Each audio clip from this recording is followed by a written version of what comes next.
Basta kahit kasi ay patakdag ni ka. No ay lukayam ngayon as basit tapno yat ni. No once tapno ngam ilam yat no day babanas di. So mas lukayam basit. Tapno manyatin sili. Video like this. Okay. Sige. Sorry. Oh, spring sa. Okay. Ilam lang tama pa ngayon. So mas medyo no nalukay. I-set up mo si kan kay Rosin sili. Nga di ma. Meri ganak. Aton. Man gay hanggang na. Na. Man gay hanggang.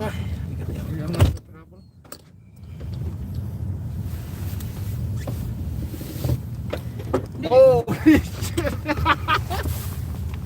Ah. Natalan?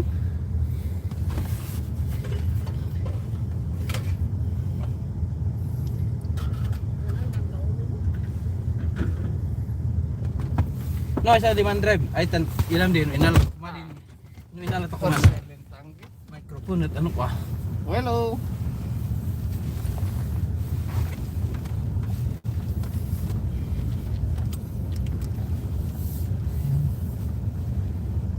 So, you know. What is? Ini isang salita siya. Sama di sipa. Op ya, op ya, op ya. Alright. Alright. Manpasa. Ay, ganap man kalam. Hello everyone. Mapagpalang gabi po, araw sa ating lahat. Hapon. Welcome back sa channel. Silent live po tayo ngayon kasi ongoing yung work natin on duty. Kaya live na lang. Standby na lang yung phone natin habang nagla-live. Hello po, hello, shout out po. Shout out. Eds Hernandez channel. Shout out, mega love shout out. Gemily. Magandang araw oras sa inyong lahat. Jubes TV. Salamat po. And the pets. Shout out. Salamat po sa pagdalaw. And salamat po sa inyong lahat. Ito, silent muna tayo ngayon. At yan. Standby lang. Si we are on duty kasi. Kaya mahirap na. Tinrap ko lang itong opportunity. Kaya yan. Tamsak na naman dyan. Thank you po. Thank you. Kim's Vlog. How are you? Shout out po. Sensya na kayo Ako yung papala. Kasi talaga naman ako pinagpapala palagi. Kaya yan, pala tayo ng snow.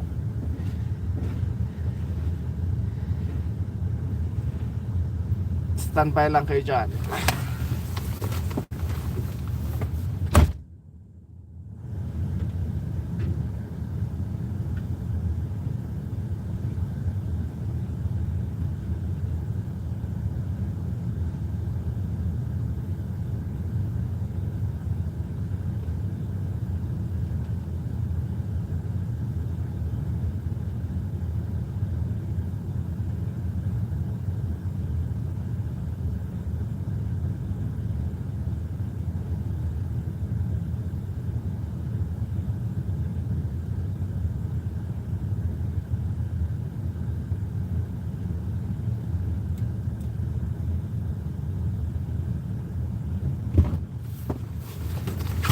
Oh!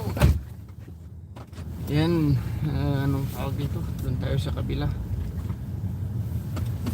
Kailangan natin linisan ngayon ito kasi pasukan bukas. Napunduhan tayo sa sa mga units natin na kailangan shovel. Ayun.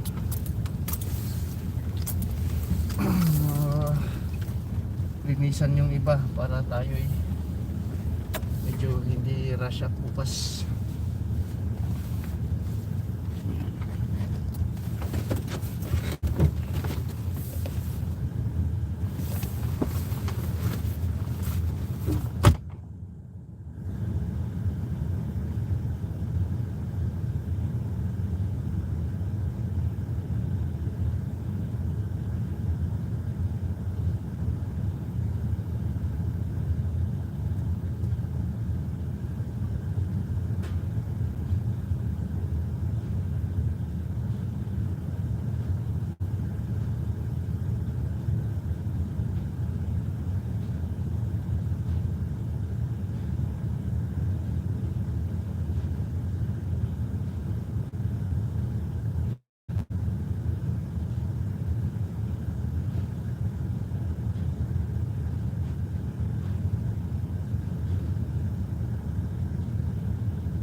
Hello po, yan. Lipat na naman tayo sa ibang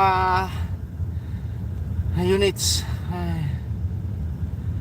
Aftra and Mami Hanan. Thank you po Madam Gina sa pag member ulit. Thank you so much yan.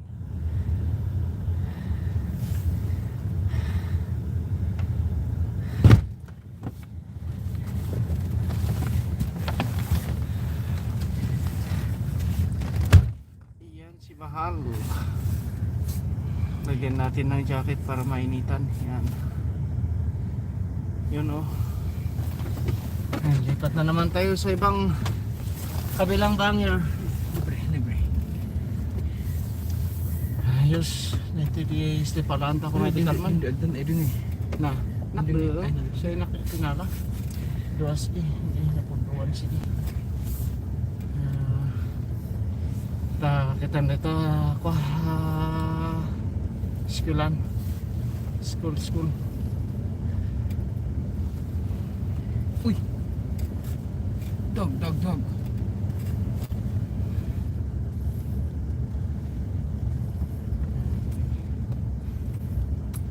Ibulagan din wadat North Mars.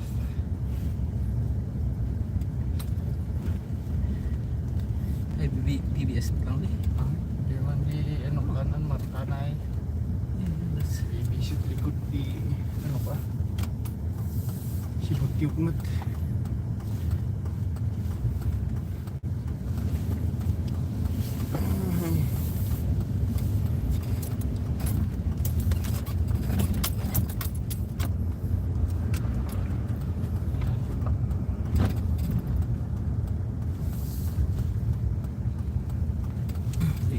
Naka-microphone ito mo sila. It is describe mo din na is the disc lang na yan.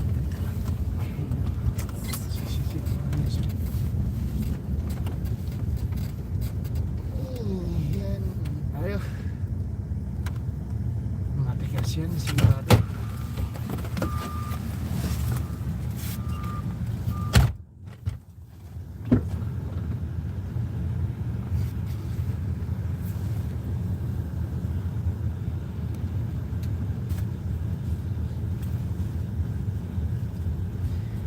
MB Ilongga TV, shout out po, shout out. Salamat po sa pagdalaw, salamat sa pagbisita. Ayan po, jakita na kita para opo. Thank you po, thank you. Ingat din po sa ating lahat. Ayan, shuffle na naman tayo.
Salamat Kim's Vlog.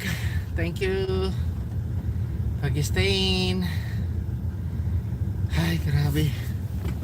Yan, eskwelahan po to, elementary school. Lahat ng school, steps, ramps, wheelchair ramps, kailangan namin linisan pag may snow.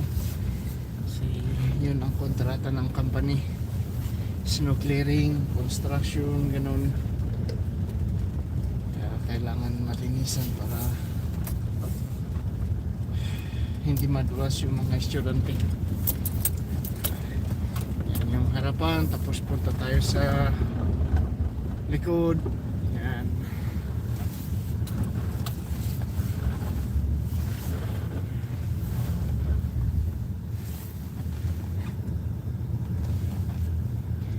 Para sa likod.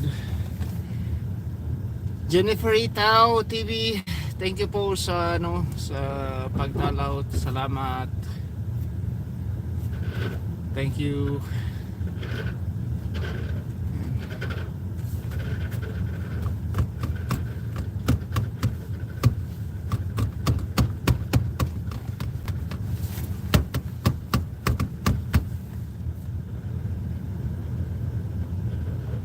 Al Francis Limos, shout out. Big love shout out po.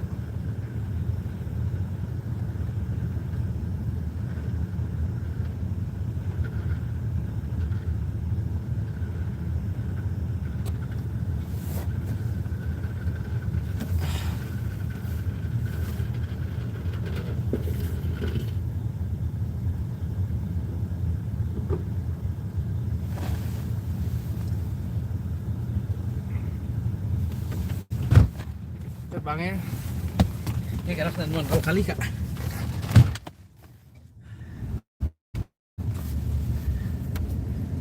Gusto.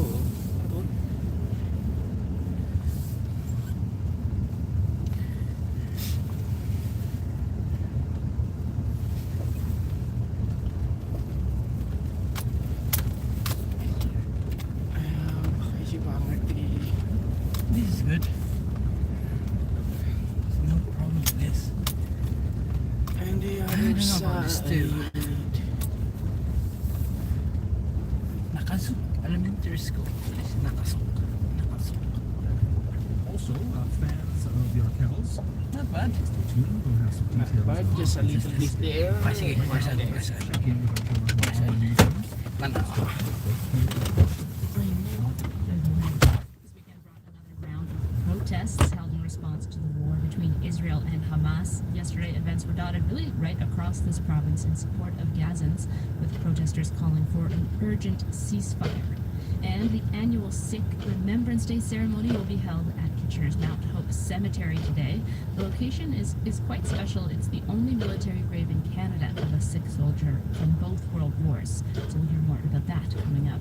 Now we'll go to Natalia Goodwin for more in Ottawa. Good morning, Natalia.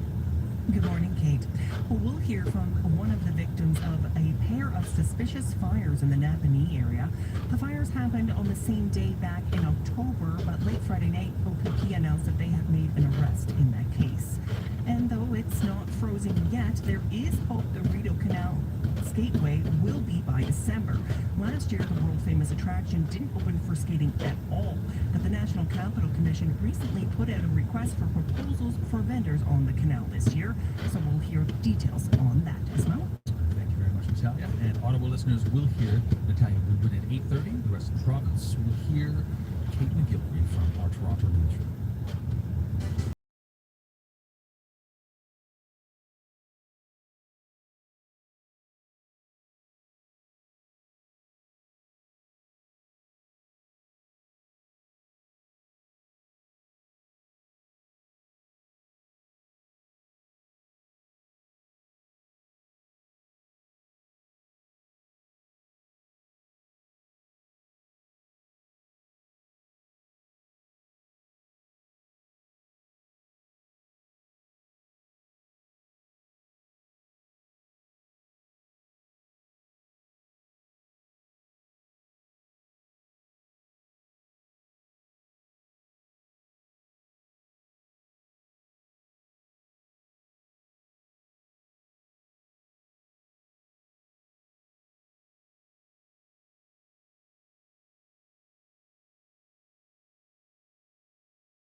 Hello, Miss Universe Michelle Togadi.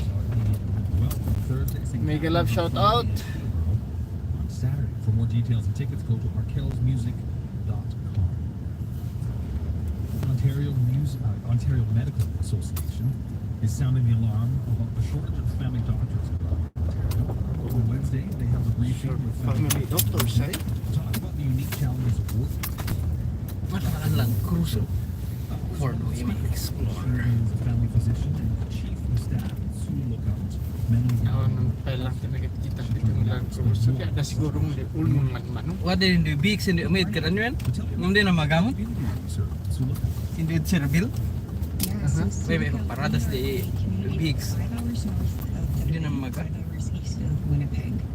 So we're in Lexi. Northwest Ontario, and we also Shout serve as out. the medical hub for the 31 Thank First you. Nations communities that Sa surround us. pagpasok. Oh, wala ka palang jacket. Nag-jacketan kita para Fairly large geographic area that we serve. It's the size of France, and it's about 30,000 people. That's a big area and a lot of people. What kind of facilities do you have in the hospital? So we're a family-run hospital for the most part. We do have some general surgeons and operating OR, some anesthesia, a family medicine-run obstetrics program. But we're family medicine-run, but by and large. So family physicians also staff the emergency room there. How many shifts do people typically work on top of the family practice? So it kind of depends on what other kinds of things. Because our physicians, some of them work in Lookout, some of them work predominantly. Help I think for 10 years expect. So it depends a little bit on the individual physician. view muna kayo. A couple shifts. Sa And then some people, when they're here for the month, they might work Alay, emergency department shifts.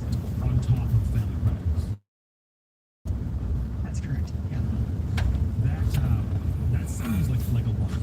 What would you say are the biggest challenges? yung si Manang ay pagkat napuan ng hindi. There's lots of challenges. I would say, just in terms of the numbers game, we're funded for roughly twice as many Ayan. equivalent position roles. Not necessarily, that number, it's 51. Not necessarily 51 positions, but full-time work.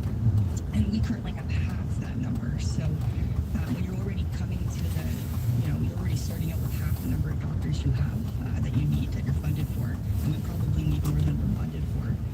It really does lead to quite a significant deficit in the care that we're able To start in a deficit position like that just sounds so stressful. I mean, there are also high rates of mental health issues and addiction with some of your patients. How does that How about into your India? What do you think? Yeah, it's a very significant Oh, it's part good. of our It's not too practice. bad. It's good. The numbers that we have from pre-COVID It's far better than I thought. rate of visits to emergency department for mental health and addiction Preparing for the worst. presentations are at least 4 times the rates of other hospitals. And it's kind of a triple whammy for us as physicians because in our region Hello. we don't have the upstream Maya, supports to be shout able out. to Thank you sa prevent the pagdalaw. acute mental crises. So we don't have the Thank psychotherapy, you. things that Yeah. would Dito na tayo sa high people school. recover and heal before they get into an acute mental crisis. And then we don't have the acute mental crisis supports that we need.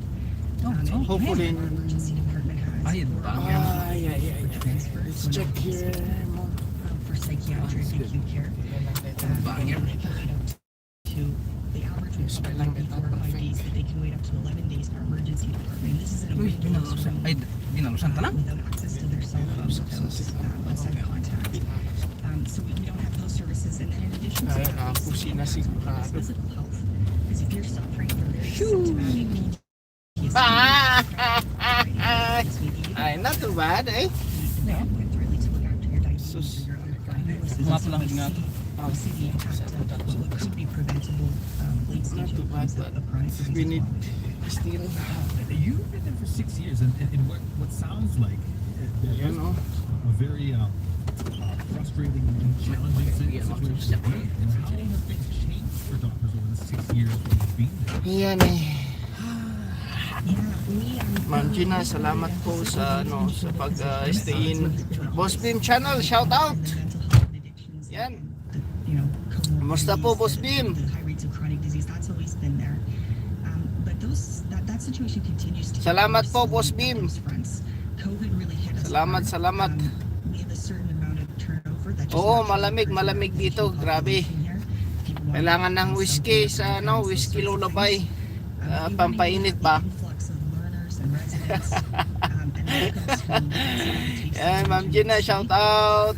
Thank you po. Thank you ng marami. Maya, shout out. Oh, bakit wala ka palang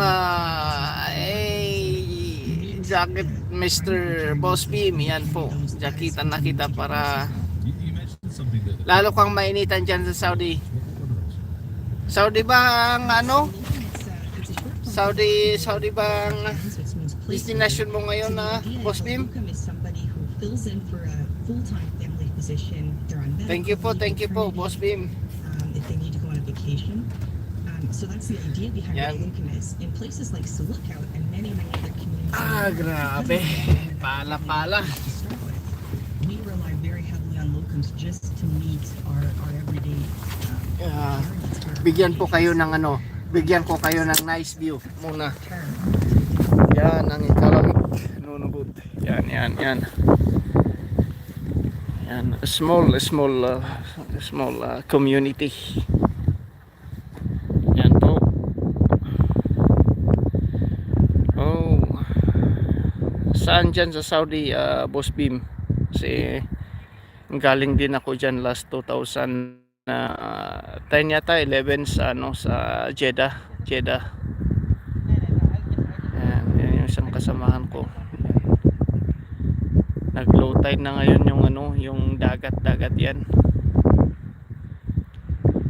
Nag-low tide kaya yun, makita yung mga ano, pero pag high tide grabe.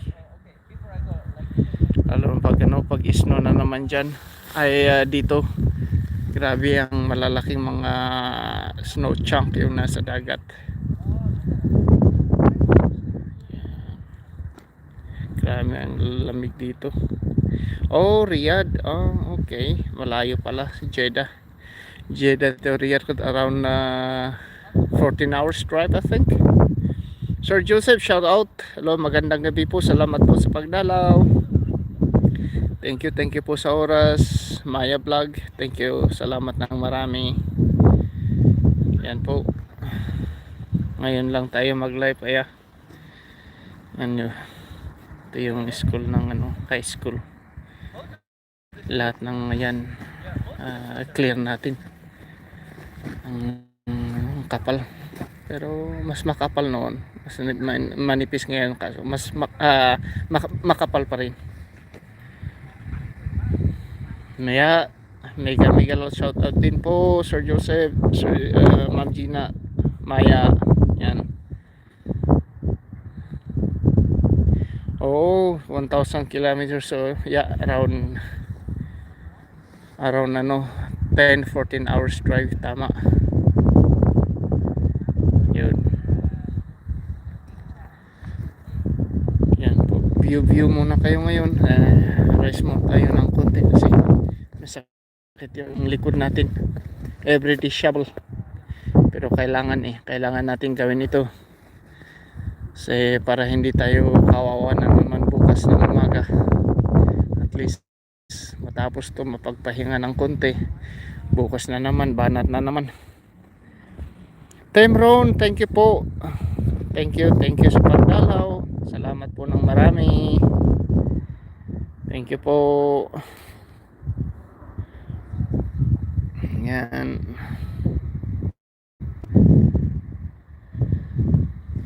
Yan sa isang building yan katabi ng ano, katabi ng school na to. Yung maliit na building yan, ano, mental facility yan.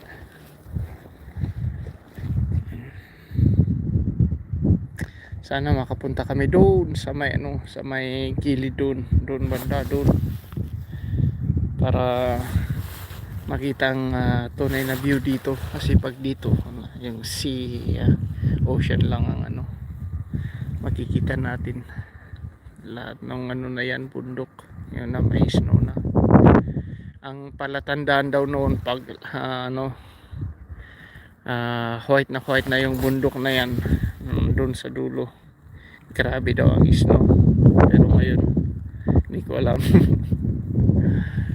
Yan, yung malalaking ano yan, nung kitang-kita, kung kita nyo dun sa ano, sa yan, yung malalaking parang puti-puti na yan. Yan po ay imbakan ng ano, yung gasoline, diesel, lahat ng mga fuel andyan. Tapos yan, generator pa lang ano dito, malaking generator ang ano, ang source ng electricity. Walang dam dito kaya generator pa lang, tulad din sa Saudi at ng ano generator. Yan yung ano, barko doon ng layo, nakapag-discarga na siguro yun. Saka yun yung isa, essential yung signal natin dito, hindi maganda. Yan.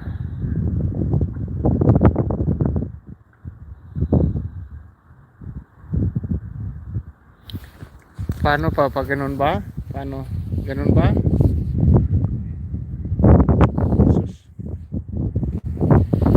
Tika lang po, iayos ko lang po. Sorry po, iayos ko lang po. Ayos ko lang po ba sana yun? Yan. Ganun po ba? Ang screen. Tama ba? Ganun yung screen natin. Wala, hindi yata pwede. Pag live. Pag live hindi pwede. Kailangan po nag-video kayo lang.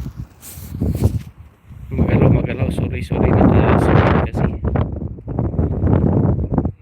Yeah, medyo mahangin-hangin ngayon. Lalo na kahapon. Grabe ang lakas ng hangin. Hindi kami makatulog. Grabe, 100 kilometers for an hour. Hindi kami makatulog. Grabe. So, yun yung school na alinisan namin kanina. Pero yung ano naman loader, ini-scoop na naman yung mga ano, na pile na snow. Ayun. Sarap din ng lamig dito, parang lamig Baguio pa. Kaso malamig ng more malamig dito.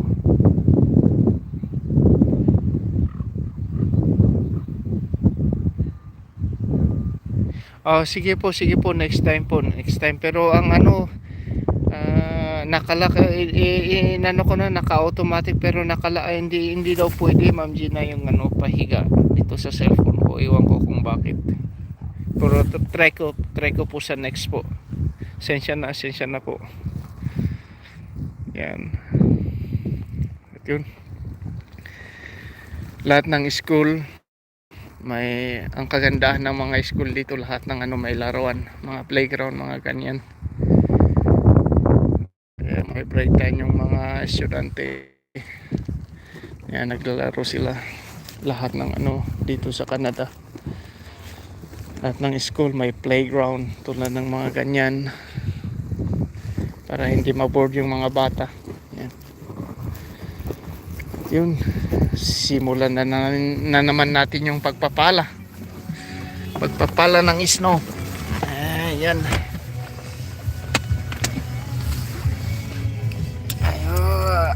Yan po, ilagay natin doon sa handle. Sorry po, nawala. Sorry, nawala. May napindot. Kinig kayo muna ng music ng radyo dito. This is CBC News. Papala muna kami ha. Good morning. It's mostly cloudy and 2 degrees in Ottawa. I'm Natalia Goodwin in the CBC Ottawa newsroom. A program that covers insurance premiums for more than 100 community associations is on the chopping block.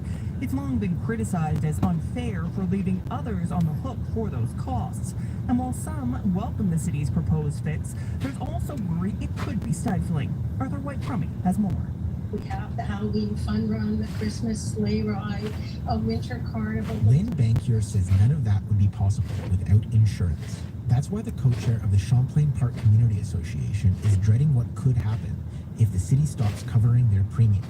That means we'll have to go to the private market to find insurance. That's a very tough market. Premiums in general for community associations run above $1,000. Champlain Park isn't on the hook for those costs, but some other community groups do have to pay. So city staff are proposing to level the playing field. They want to move the money to a grant-based program, open to a wide range of social service agencies. The competition for those funds could be fierce. Here's former city councillor Alex Cullen, who speaks for a federation of community groups. Well, everyone loses. Everyone's going to have to supply their own insurance and hope that the city grant will cover it. So that's why we face a step backwards. It's the wrong way to deal with an inequitable situation. Without reliable insurance, Cullen fears community activities will wither and neighborly connections will fray. But the city says the existing program isn't viable, as it's tough to even find an insurer, and costs would balloon if all community groups could sign on. Arthur White-Crummy, CBC News, Ottawa. Relief this morning for one of the victims of a pair of suspicious fires in Stone Mills and Napanee. That's after police announced late Friday that an arrest has been made in connection to the crimes. Kara McKinley is president of the Lennox Agricultural Society. Her garage burned down on October 23rd. The same day, a community center owned by the organization was also set ablaze. McKinley says the days following the fire were difficult. I was worried about family and all of the people of the community that are on, as well as people on the board. We just were unsure what was going to happen, and I think everyone slept a little bit better last night. OPP say they have arrested 49-year-old Jay Bradley in connection with the fires. He is charged with 2 counts of arson along with criminal harassment and possession of incendiary materials. Well, we all know how last year panned out for the Ottawa-Rideau Canal Skateway. It didn't. It never got cold enough to form skatable ice, and some vendors lost out on the chance to turn a profit. But despite last winter's disappointment, there's optimism this winter will be the canal's big comeback. Keith Kenville reports. John Hennessy was all primed to go last winter. Hennessy owns Zoop's Byward, a downtown restaurant specializing in poutine. He spent more than $10,000 to buy, brand, and upgrade a new food-safe trailer suitable to go on the ice. But the chance never came, as the skateway never was safe enough to open. So did Hennessy think of pulling out this year? No, I didn't. I see the opportunity to be on the canal as a defining moment for, businesses that are trying to build a brand and build a name and get a following. So you really need to be there. Adam Malmberg agrees. He's the co-founder of Dunrobin Distilleries in Van Cleek Hill and was supposed to join Hennessy on the ice last winter. Malmberg says that when it comes to the canal, there's always a risk. You roll with the punches and you want to be part of something so iconic and world class as the NCC puts on the canal. I think that you're willing to take those risks. We are willing to take those risks because we want to be part of that story. The National Capital Commission, which preps the skateway each year, is also pressing on. A crew was out last week installing a ramp for people who use mobility aids. And the NCC is also working with academics to look at ways to form the ice earlier in the season. Guy Kenville, CBC News, Ottawa. For news updated throughout the day and night, stay tuned to CBC Radio 1 and visit our website, cbc.ca/Ottawa. Now we'll look at your weather forecast. A mix of sun and cloud for today and a high of 7 degrees. Cloudy tonight with a low of -3, but a wind chill of -5 overnight. Cloudy tomorrow with a 40% chance of flurries or rain showers, a high of 8, but wind chill of -7 in the morning. Showers tomorrow night and a low of 6, and rain on Tuesday and a high of 11 degrees. I'm Natalia Goodwin. I'm Smina Alpha, and this is Fresh Air on CBC Radio 1. We have reached 8:35 Eastern and 7:35 Central Time on Sunday, November 5th. Coming up in this half hour of the show, over 30 years ago, singer-songwriter David Newland was in northwestern Ontario working as a tree planter. Well, he went back to find those trees, and that journey has inspired his latest work. Coming up, we're going to hear more about all of that journey and the work that came out of it when David joins me in the studio. Before that, though, according to census data, right now 35% or more than 35% of people between 20 and 34 years old are living with at least one parent. So this afternoon on Cross Country Checkup, they're asking, are you living with your parent to save money? And how do you feel about adult children living at home? Host Ian Hannamansing is here with more. Morning. So I'm so stoked that you're taking this on as a conversation. I myself remember wanting nothing more than to move out of my parents' house by the time I was 19 or 20 years old. I mean, to the point where it's like, by any means necessary, I'm going to get out. But so much has changed since I was a teenager, hasn't it? Well, I mean, I guess one thing that's changed is economics, right? That rents are like just...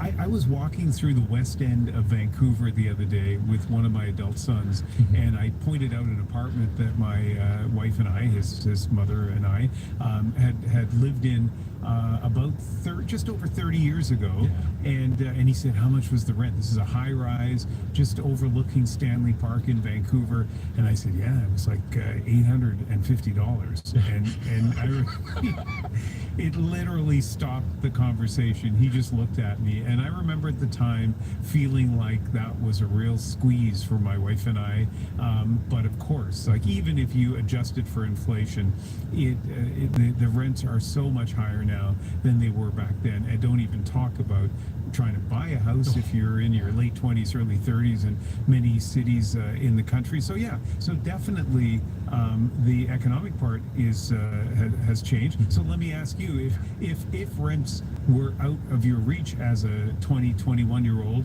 how would it have been if you'd stayed in your parents' home a few more years? It would have been tough for all of us, actually. just to be honest about it, because I was in a family where my parents are very deep into their professions, and they... Let's be real. When you have kids and you raise kids, I've got 3 of my own.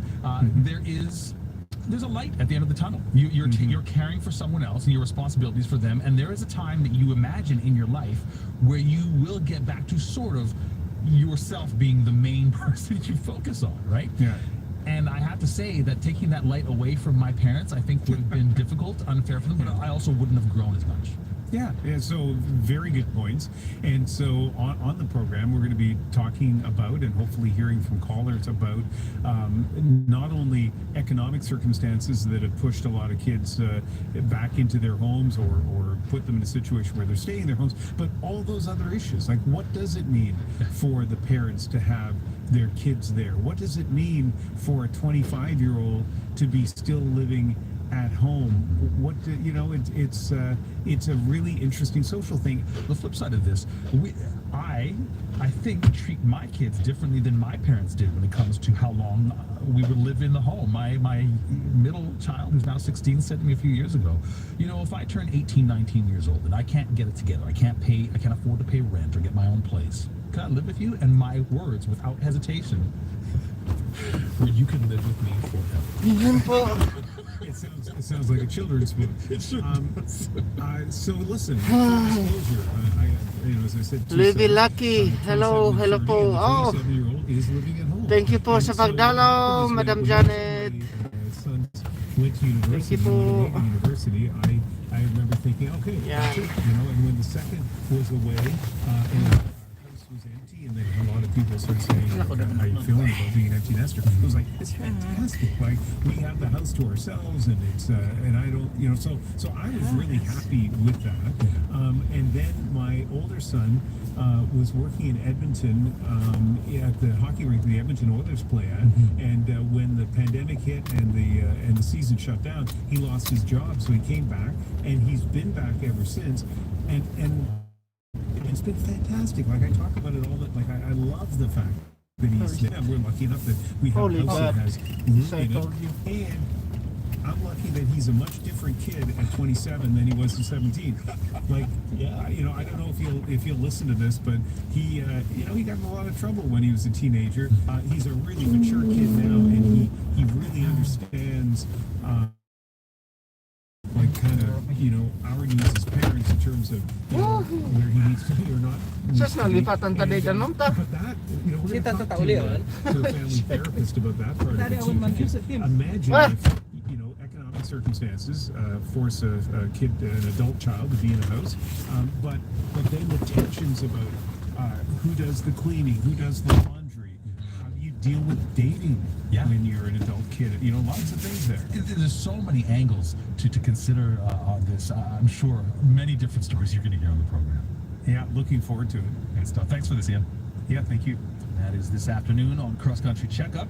Join Ian Hannah-Mansing on CBC Radio 1 and CBC News Network at 4 p.m. Eastern, 3 p.m. Central.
Sometimes Always. The band's performing at Dominion Tavern in Ottawa tomorrow.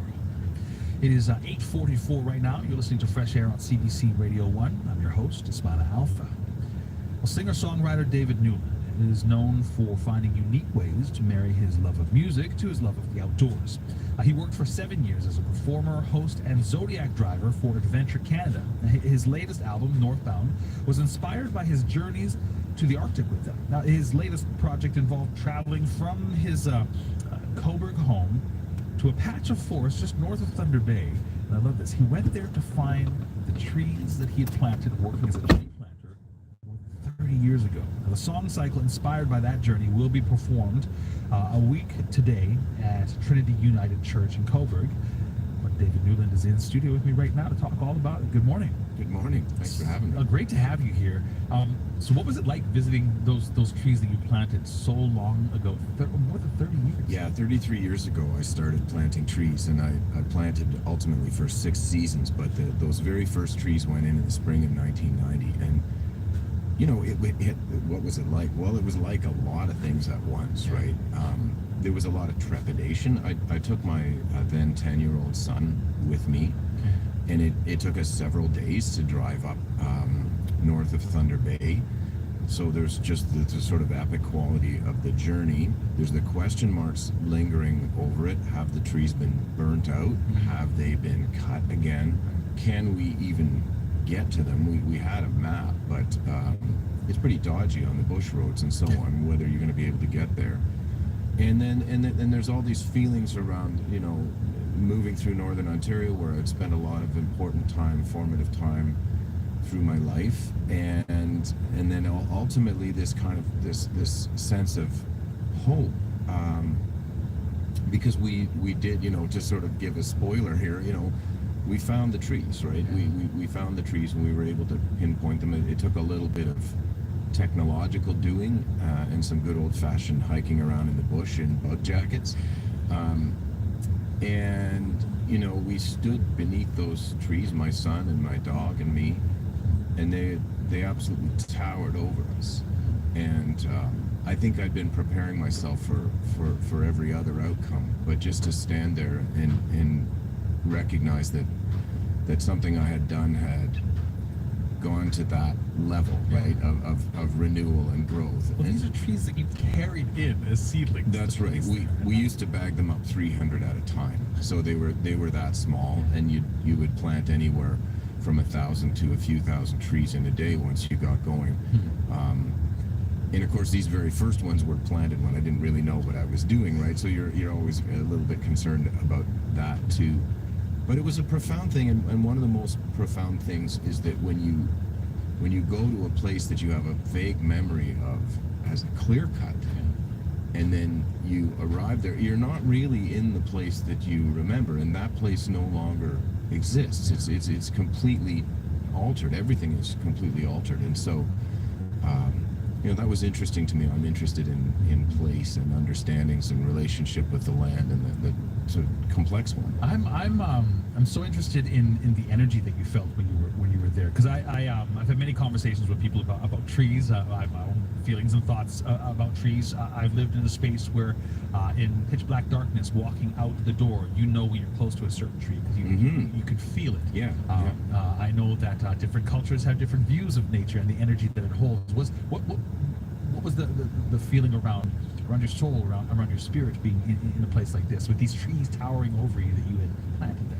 Yeah, thanks for asking that, because I think it was a spiritual journey in many ways, and I think when you set out on a quest, if you will, you know, there and back again, it always has that quality at some level. I feel deeply connected to trees. I grew up in the White Pine Forest just north of Parry Sound, Ontario.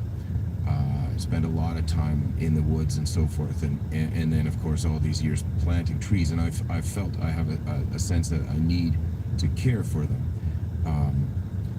And then at the same time, you know, we had to hike for about an hour after driving in over the bush roads quite a bit, and we had to hike in for an hour. The bugs were pretty bad. My son was with me. He's sweaty and wet from all the dew on the branches brushing against his leg. You know, we're wearing our bug jackets and so forth. So we didn't.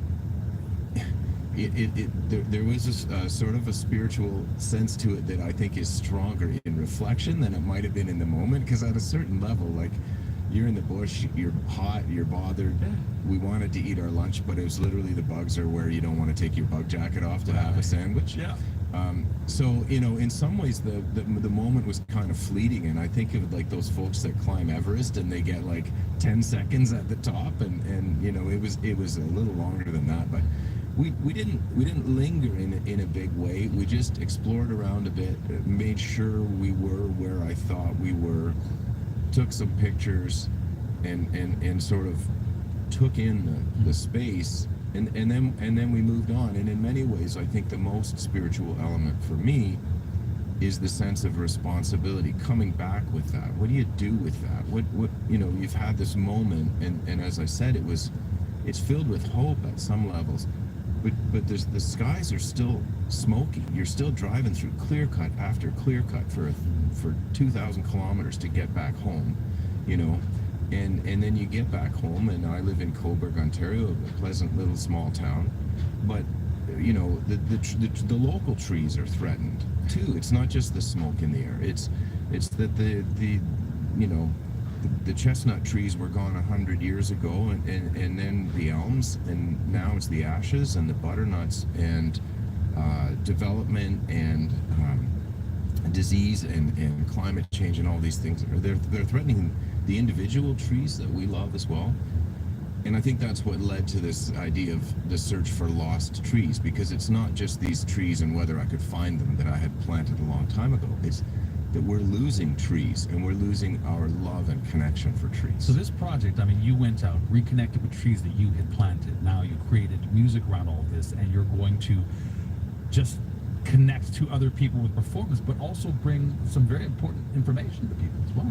That's my hope. You know, through my last album, I recognized that you could combine music and storytelling in a way that would be both informational and emotional, and that could sit in people's hearts in a certain way. And I had good success with that project, and I kind of wanted to replicate something along those lines. So I was invited to do this show by the Northumberland Learning Connection, a tremendous local speaker series, and they wanted something a little different. And I said, yeah, we could do this.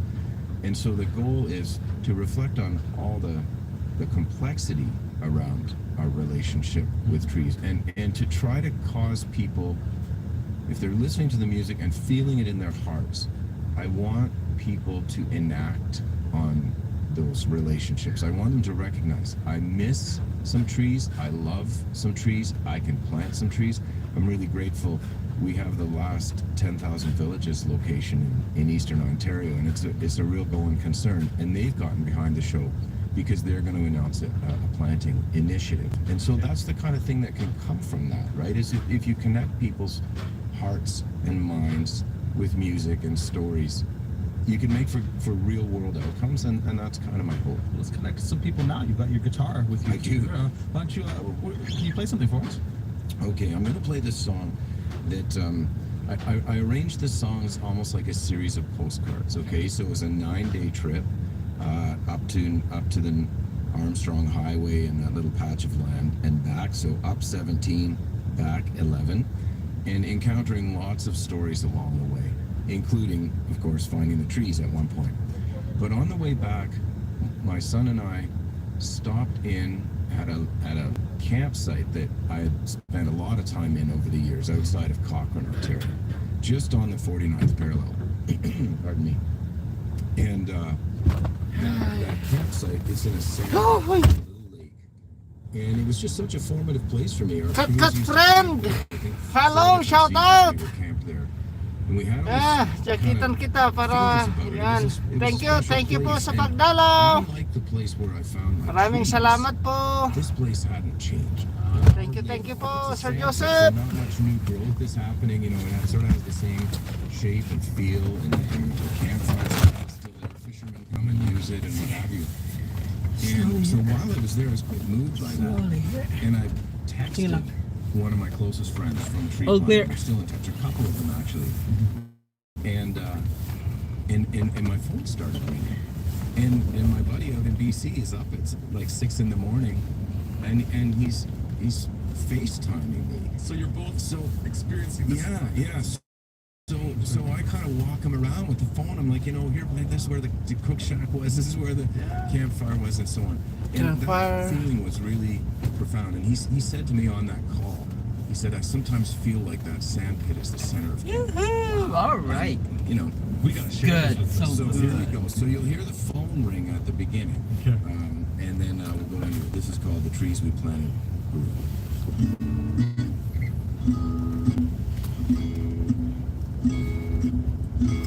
Hey man, remember all those seasons we spent planting trees? Buddy, I'm up here walking around in our memories. Remember that old campsite in the sand pit by the lake? Well, I'm calling you from there. And it's the same place that we knew somehow. I guess that makes all our tall tales true too. After all that we went through, I wanted you to know that the trees we planted grew.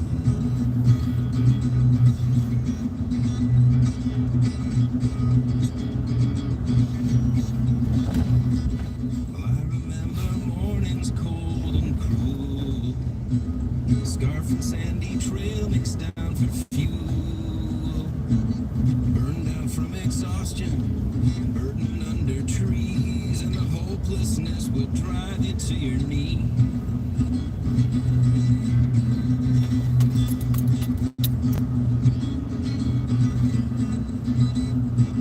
But I remember evening campfires smoking, swapping stories, swatting bugs and joking around, getting out the instruments and getting ourselves in tune, and laughing like two loons beneath the moon. place that we knew somehow. I guess that makes all our tall tales true too. After all that we went through, I wanted you to know that the trees we planted.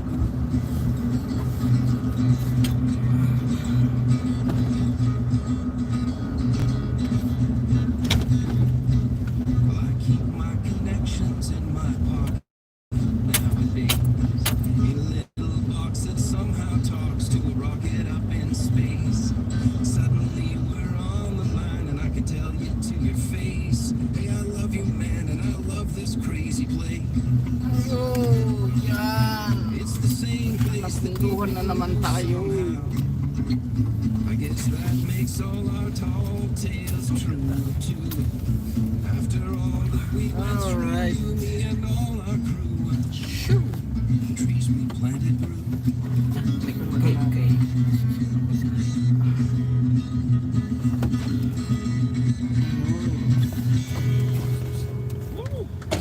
That was wonderful. I can just imagine being on the call and making that call. Hey, but those trees we planted 33 years ago, they grew, and there's something big now. Davis, Ay, grabe to. Really great meeting you two, and Grabe thanks ka so siyang much hain for kahapon. supporting original music. Big sa and the tiangin ni stories Kalman. of the So nga, grabe relationships we have with this land. kinai-pundo-pundo nga isno. pleasure. David Newland is a singer-songwriter and Ay, ay, ay. outdoorsman who is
Ay, yan. Tapos na naman yung isang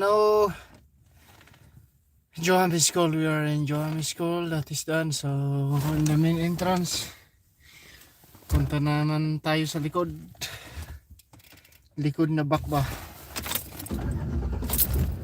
Wrote about flowers with psychotropic effects, and medical records from the Middle Ages show it was used to treat everything from gout and breathing problems to weight loss. But in the late 15th century, the Pope banned its use in Europe, and little is known about its consumption in the last several hundred years.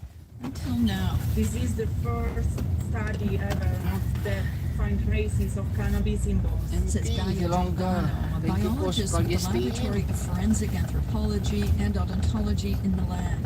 She's part of a team of scientists that studied the femur bones of 9 skeletons buried in a 17th century hospital that found traces of cannabis in the bones of 2, a woman aged 50 or so and a teenage boy. We were really surprised because this skeleton remains are patient of an hospital, and inside the hospital there is a list of medical remedies, and the cannabis was not present inside this list. Because cannabis isn't included on the hospital's list of remedies, Giordano says it was likely consumed, baked, or in an infusion for the same reasons it is today, to help relax, zone out, or self-medicate. And in the 17th century, to help people cope in an era of widespread famine, disease, and poverty. Megan Williams, CBC News, Rome. And that is the latest national and international news from World Report. I'm John Northcott. Thanks for spending part of your weekend with us here at CBC News.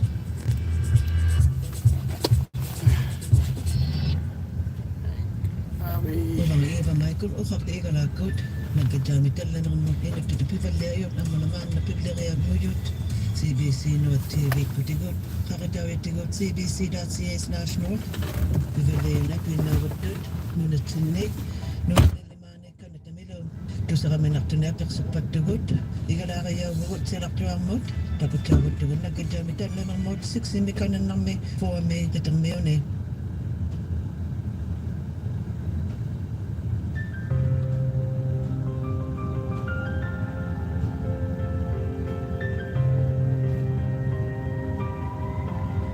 Good morning. It's November 5th. I'm Rebecca Zandbergen in for Pia Chattopadhyay. This is the Sunday Magazine. It has been a dynamic week in Canadian politics between Alberta's pitch to pull out of the CPP and the federal Liberals' carbon tax carve-out.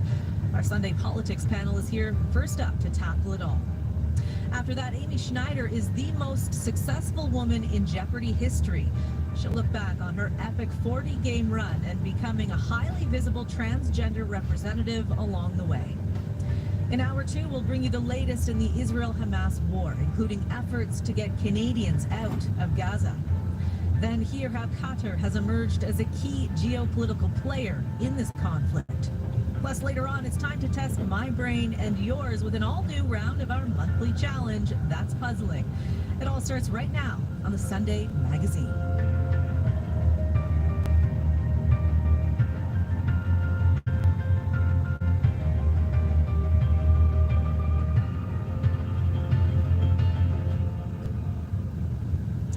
Things have certainly been heated in Ottawa this week, and it's thanks in large part to heating oil. It comes after Prime Minister Justin Trudeau's decision to exempt home heating oil from the carbon tax policy. And that's not all. There's also Alberta's proposal to pull out of the Canada Pension Plan. Our Sunday politics panel is all warmed up and ready to take on these topics. Susan Delacourt is a national columnist with the Toronto Star. She's in Ottawa. Matt Gurney is a Sirius XM host and co-founder of The Line on Substack. He's in Toronto. And Kelly Kreiderman is a reporter and columnist in the Globe and Mail's Calgary Bureau. Good morning to everyone. Good morning. Good morning. Kelly, I want to start with you in Calgary. The country's finance ministers met with their federal counterpart, Chrystia Freeland, on Friday. What is the feeling? Is Alberta really going through with this proposal to quit the Canada Pension Plan? What was everyone concerned about on Friday? Well, I think if you had asked me in September how serious about this idea they were, I would have said they're a lot more serious than I believe they are today. And, you know, I say that having been at the UCP AGM all weekend where, you know, the pension idea was barely mentioned. It wasn't mentioned by the Premier when she gave a speech, wasn't mentioned by delegates. There seems to be, you know, and I did talk to the Finance Minister, Nate Horner, and, you know, he emphasized the discussions and the long process that Alberta is in terms of any kind of pension discussion, in that, you know, Alberta is not necessarily moving down this path. The Premier reiterated that any move toward a referendum will only happen if Albertans have a solid figure in terms of what they would get from the CPP fund if the province decided to withdraw. And I do feel like there has been a softening on that and a desire, of course, to put the discussion not around the pension, which of course isn't supported by everybody in the country, but also isn't supported by many Albertans, even Conservatives. And everybody wants to get back to that discussion about the carbon price right now and the carve-out, because of course that's where Alberta believes it can win in some regards and score some political points right now. What was behind, Kelly, this whole thing in the first place with the CPP? What was Alberta Premier Daniel Smith after?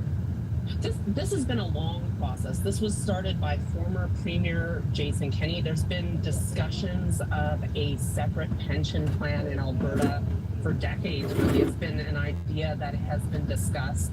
And of course, Jason Kenney's government commissioned this report.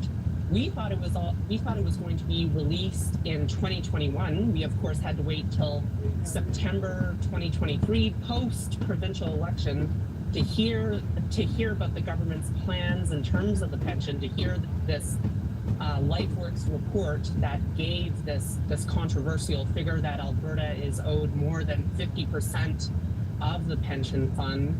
So it is an idea with deep roots in Alberta First or Fair Deal panel idea, and it is one that is discussed because Alberta actually has some weight when it comes to the pension. And I know I'm stating the obvious, but I don't think that was recognized within Alberta or by the rest of Canada until very recently, in that Alberta is actually allowed to withdraw from the fund if they choose. And that will actually have an effect on the rest of the country. It's this big number that is really Yan. Oh, Lo Shabithon. Hello, good evening, good afternoon, good morning po. Kung sakaling morning po dyan. Thank you po. Alis na ako, pasyal.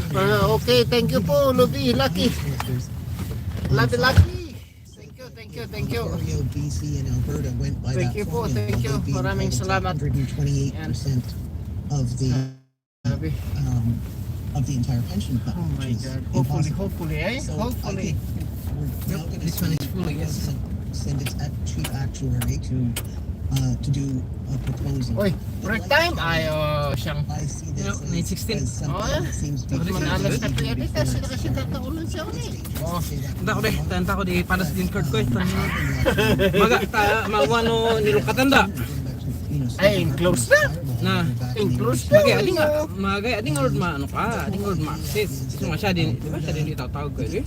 Oh, Maga nangyari sa tansa na close na tan waday adin close pa iman. Siya na waday Oh, unauthorized. na-yat sila saan, namingsan. Siya din doon iyakin ano, amot lang abon. Is that Quebec was never in the Canada pension plan. Di ba siya din itawag ko di may tatapi ng FIDO ay ano I find intriguing. So nga, at least no, tanong just in case kasi kan kay tap kasi sin card mo no, I think it's okay no. So nga ipato startup no, mamu adi no. So ang tamang kape. Demands and provinces first things. That is just a thing na kunada. What Yeah, but matters but the problem is what if I'm alone? Edi kaasak mo Kumbaga kumamo. Di ba di tulok lang na man along ka. Man along asas. Man dari Just in case, mo adi ani pa. kanam.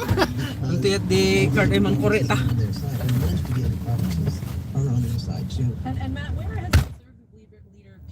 Ed landed in all of this? I understand he's sort of encouraging Yan. Albertans to stay in the Canada pension plan. Pasok po tayo sa ano? Pasok po tayo sa coffee shop. Magkape muna tayo, whiskey pa paano.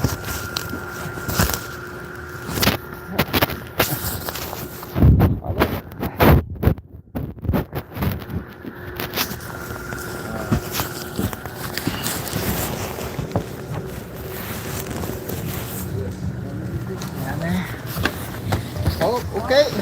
Thank you. No problem.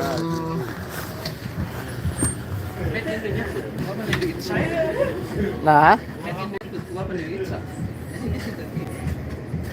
Pizza? Ah, chi.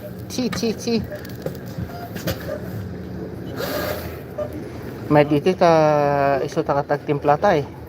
Medium. Tu. Yan eh. Ng sugar.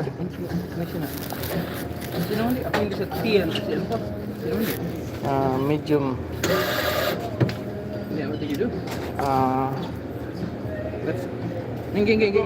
Ay. Peppermint tea kanyak man. Padasak man ti peppermint tea. Padasak ti peppermint. Kape-kape muna tayo mga kapakol.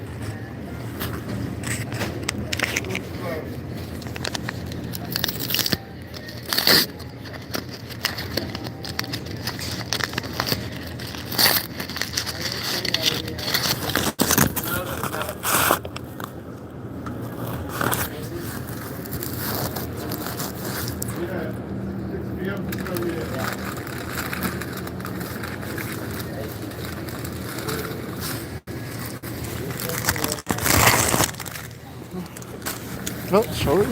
Oh my god.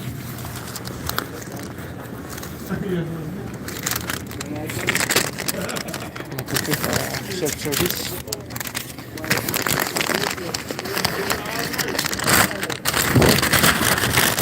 Ano sa'yo?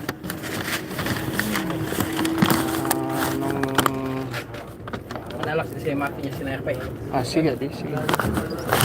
Habang nag-decide ako ng ipadas ko po ng asay sana. Oh, you don't have, sorry.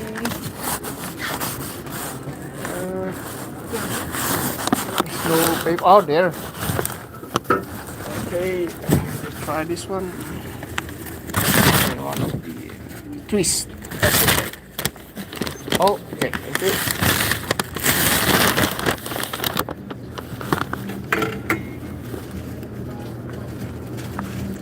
Oh.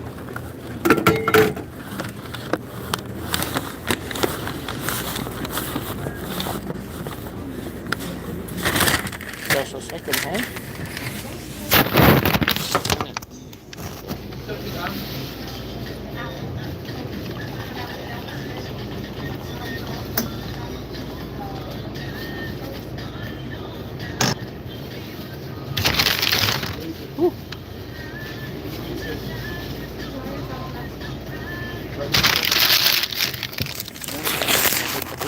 Kape-kape. Kape-kape.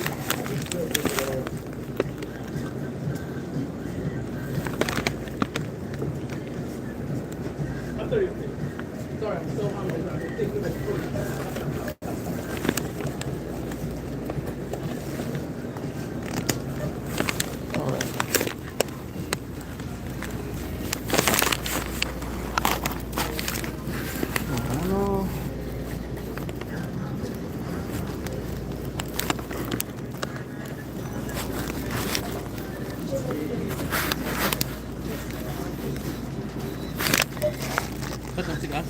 Muffin?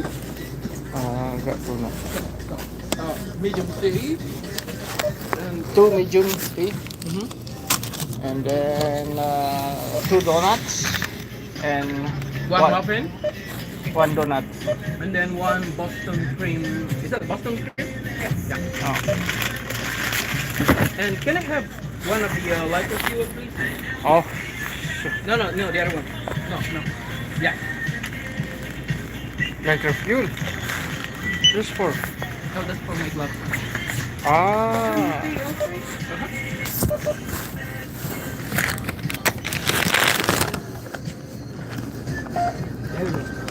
Thank you.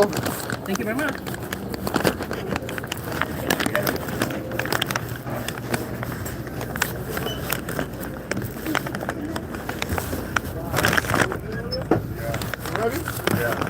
Thank you, sir.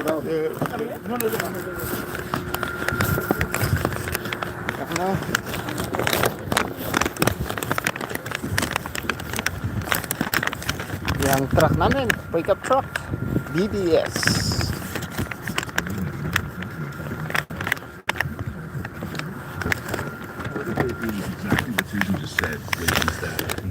Ay, grabe ah.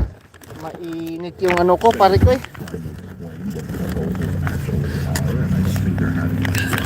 Mainit, sobrang init yung tsa ko. Wait lang po. Oh my God. Politicians will advocate bad policy because it's great policy. Back to coffee shop tayo. Yan eh. Nee. Where is that? What the Prime Minister has done is put himself in a situation where he has bad policy and bad politics at the same time. He's united Jagmeet Singh and Pierre Poilievre. He has the premiers all over him. His own party is trying to walk back Paulievre's message this year. There might have some way of convincing people, or even just the NDP, their confidence is that this was a good idea, but it's not good. And I don't think I am no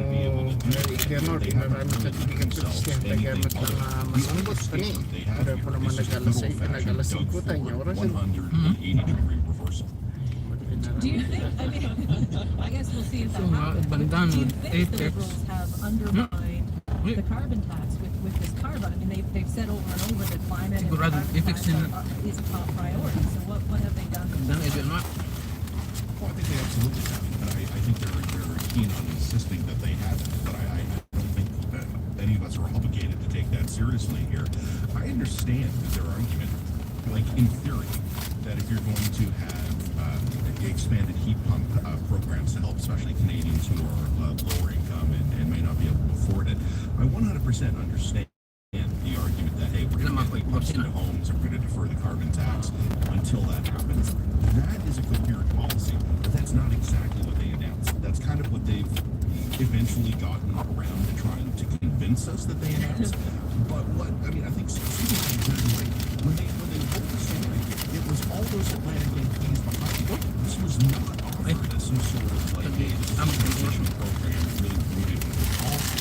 It was Atlantic Canadians, come back to us. We still love you. Here's a break. And they have not been able to get out from under the weight of their own announcement. Kelly, what's been the view on all of this from Western Canada? I mean, thoughts as well. There's many thoughts. Just one other point is, you know, the announcement also undermines the argument that the Liberals have long made that people get more back from carbon pricing than they pay. There was an affordability element to all of this, and it undermines the main argument that they've been making on carbon pricing for years, and that is also part of the problem. Of course, in Alberta, the position has long been held on the consumer carbon pricing, that the government is against it. And it is an interesting dynamic right now because you have Saskatchewan actually going further than Alberta in terms of the threat of not collecting carbon taxes come January 1st from Scott Moe, right? That a promise that, or a threat he is able to make because he has a government-owned utility, whereas in Alberta it's not. It's a bunch of private operators.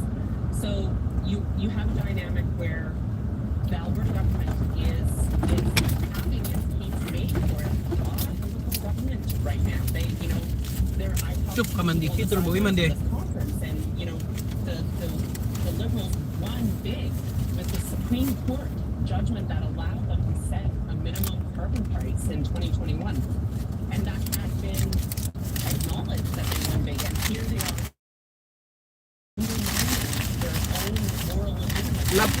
kaibigan ni Galap, shout out.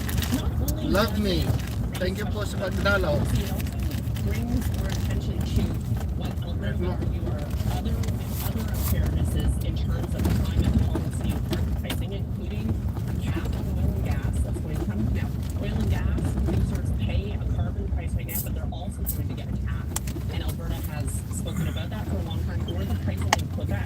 It brings attention to a private member's bill that is making its way through the Senate right now, or has made its way through the Senate right now. That talks about how farmers don't have any options other than natural gas for drying wheat, and all types of things that the policy as it stands is very regional focused, and there are these regional disparities in the application of climate policies and obviously now carbon pricing.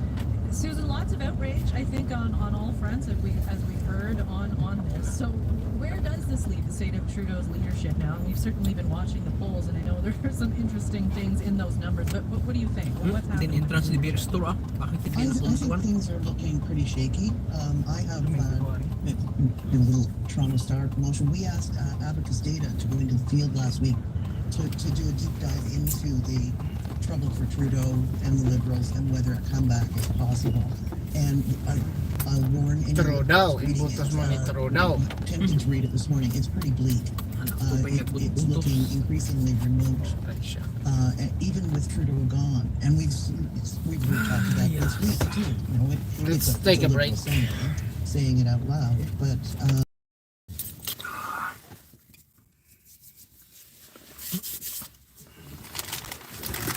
And sorry.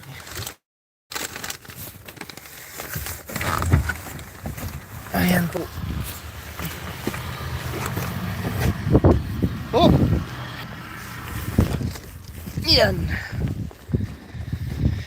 So guys, salamat po sa pag-stay at yan hanggang